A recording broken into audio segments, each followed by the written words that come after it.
Hello बच्चों, आज की जो वीडियो है इस वीडियो में हम एक्सरसाइज 3.1 का क्वेश्चन नंबर 6 और इसका है थर्ड पार्ट। ये आपके पास फिगर दे रखा है। इस फिगर में 70 और 60 ये तो एक्सटीरियर एंगल है, 30 x ये इंटीरियर एंगल है। बाकी इसके जो इंटीरियर एंगल है, एक हम इसको मान लेते हैं ये आपका ए है और ये वाला एंगल इसको मान लेते हैं ये बी है। ठीक है ना। तो इसके जो है इंटीरियर एंगल क्या है, एक तो 30 हो गया, एक्स हो गया, एक्स हो गया, ए और बी हमने यहाँ पे मान लिया है। लेकिन 70 और 60 क्या है, इसके एक्सटीरियर एंगल है। तो पहले हम क्या करेंगे, ए और बी की वैल्यू यहाँ पे फाइंड करेंगे कि ए और बी की वैल्यू क्या है। तो आप यहाँ पे देख रहे हैं, ये आपके पास एक लाइन है, ये आपके पास क्या है, एक लाइन है और यहाँ पर बी सी, इसका नाम आप एक्स वाई ले लो।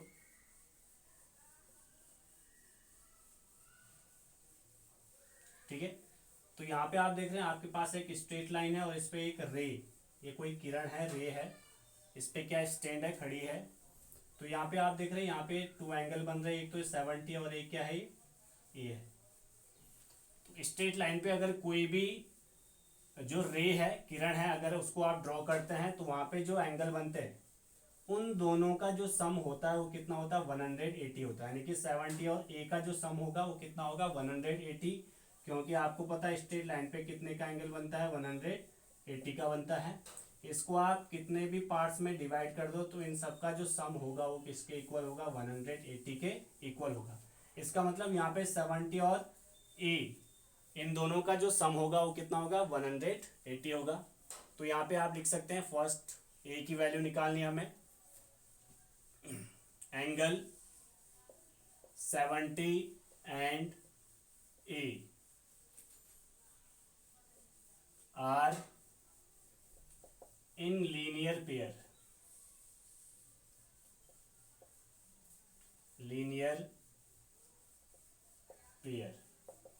ये क्या बना रहे हैं, दोनों लीनियर पेयर बना रहे हैं, रैखिक युग्म बना रहे हैं। रैखिक युग्म यानी कि लीनियर पेयर क्या होता है, जिनमें एंगल का सम कितना होता है, 180। तो यहाँ पे हो जाएगा आपका 70 प्लस ए, इन दोनों का जो सम होगा वो किसके इक्वल होगा, 180 के इक्वल होगा। तो यहाँ से ए की वैल्यू निकालेंगे, 180 माइनस 70, ए की वैल्यू आ जाएगी यहाँ पे 110। तो यहाँ पे आपको ये वाला एंगल पता चल गया कि कितना आ गया, 110। वैसे ही आप क्या कर सकते हैं, दूसरा भी निकाल सकते हैं। यहाँ पे ये आपकी एक लाइन है एक्स वाई, यहाँ पे आपके पास दूसरे एक रे है, इसका नाम है डी ई, ये रे इस पे स्टैंड है, खड़ी है, और ये एंगल आपका बी है और ये एंगल आपका 60 है। इन दोनों का जो सम होगा ये भी कितना होगा, 180 होगा। तो आप कह सकते हैं यहाँ पे कि angle 60 degree and B are in linear pair, ये दोनों भी क्या है, लीनियर पेयर है, लीनियर पेयर बना रहे हैं, रैखिक युग्म बना रहे हैं। इन दोनों का जो सम होगा वो भी कितना होगा, 180 के इक्वल होगा। तो यहाँ पे भी बी की वैल्यू आ जाएगी 120 डिग्री। तो बी की वैल्यू कितनी आ गई यहाँ पे, 120 डिग्री। अब आपको यहाँ पे ये जो फिगर दे रखा है इसके एंगल पता चल गया, इसके जितने भी इंटीरियर एंगल हैं ये आपको यहाँ पे फाइंड हो गए सब के सब। ये आपके पास क्या है, यहाँ पे जो डायग्राम है ऐसा बना हुआ है, ये आपका 30 डिग्री है, ये आपका एक्स है, ये भी एक्स है, ये अभी आपने फाइंड किया, ये आया आपका 110 और ये आपका आ रहा है 120। तो यहाँ पे आप देखेंगे कि इसकी साइड कितनी है, ये कौन सा पॉलीगन है, तो आप कहेंगे 1 2 3 4 5, इसकी 5 साइड है। तो ये क्या है, ये आपका पेंटागन है, ये क्या है, पेंटागन है। और आपको पता है पेंटागन जो होता है उसकी इंटीरियर एंगल का सम कितना होता है, 540 होता है। ठीक है ना, क्योंकि मैंने आपको ये शुरू में जब वीडियो अपलोड करी थी तो उसमें बताया था कि इनका सम कितना होता है, उसमें सब आपके पास बता रखे हैं किस पॉलीगन का कितना इंटीरियर एंगल का सम कितना होता है। तो यहाँ पे आपके पास ये क्या है, पेंटागन है। तो यहाँ पे हम फॉर्मूला लगाएंगे, the sum of interior angle interior angle of pentagon. जो पेंटागन होता है उसके इंटीरियर एंगल का सम कितना होता है, ये होता है आपका 540 डिग्री। ठीक है, तो ये जो आपके पास पेंटागन है इसके इंटीरियर एंगल कौन कौन से हैं, एक तो आपको दिख रहा है 30, एक्स, एक्स, 110, 120, इन सब का जो सम होगा किसके इक्वल होगा, 540 के इक्वल होगा। इनको ऐड करेंगे तो x प्लस एक्स 2x हो जाएगा। इनको ऐड करते हैं तो ये हो जाएगा 0, 2, 3 और 3 6 और 1 और 1 कितना हो जाएगा, 2 हो जाएगा, 540। तो यहाँ से 2x ये हो जाएगा 540 माइनस 260 RHS में जाएगा, तो यहाँ पे हो जाएगा 2x इज इक्वल टू 0। 14 में से अगर 6 माइनस करेंगे तो ये हो जाएगा 8 और ये हो जाएगा 2। ठीक है ना, यहाँ पे आप x की वैल्यू हो जाएगी आपकी 280/2, x की वैल्यू हो जाएगी 140 डिग्री। तो x की वैल्यू कितनी आ गई, 140। इसका मतलब ये वाला एंगल भी 140 है और ये वाला एंगल भी क्या है, 140 है। तो ये हो गया आपका क्वेश्चन नंबर 6 का थर्ड पार्ट। इसके बाद आपके पास है इसका फोर्थ पार्ट, और यहाँ पे ये डायग्राम दे रखा है। ये डायग्राम कौन सा पॉलीगन है, इसकी जो साइड है 1 2 3 4 5, तो ये क्या पेंटागन है। ये कौन सा है, ये कौन सा पॉलीगन है, ये है पेंटागन।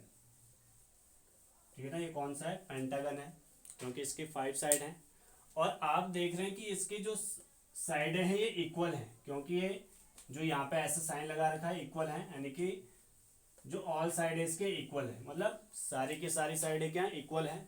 तो आपको पता है कि अगर आपके पास कोई पॉलीगन ऐसा होता है जिसकी ऑल साइड क्या होते हैं, इक्वल होती है, तो अगर उसके ऑल साइड इक्वल है तो उसके एंगल भी क्या होते हैं, इक्वल होते हैं। जैसे आपके पास स्क्वायर है, जैसे क्या स्क्वायर, स्क्वायर क्या होता है, इसकी ऑल साइड क्या होती है, इक्वल होती है।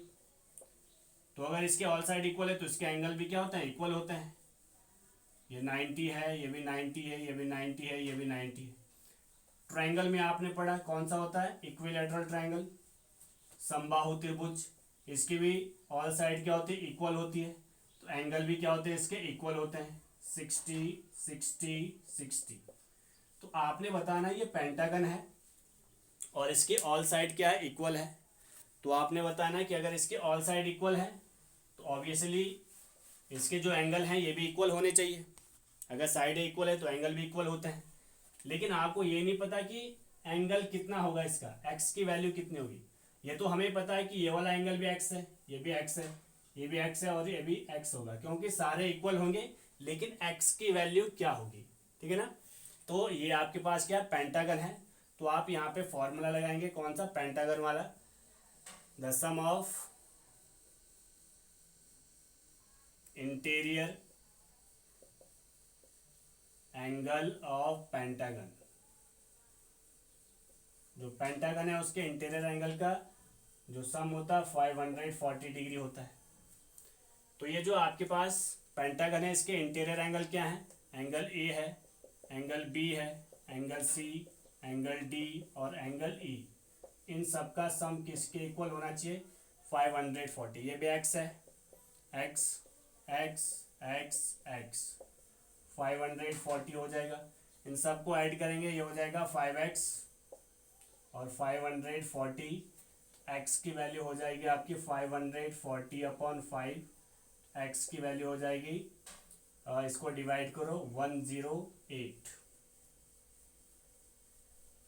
कितना आएगा 108। इसका मतलब जो आपका रेगुलर पेंटागन होता है उसके जो इंटीरियर एंगल होते हैं, ईच इंटीरियर एंगल उसकी वैल्यू कितनी होती है, 108 डिग्री होता है। तो ये हो गया आपका क्वेश्चन नंबर 6।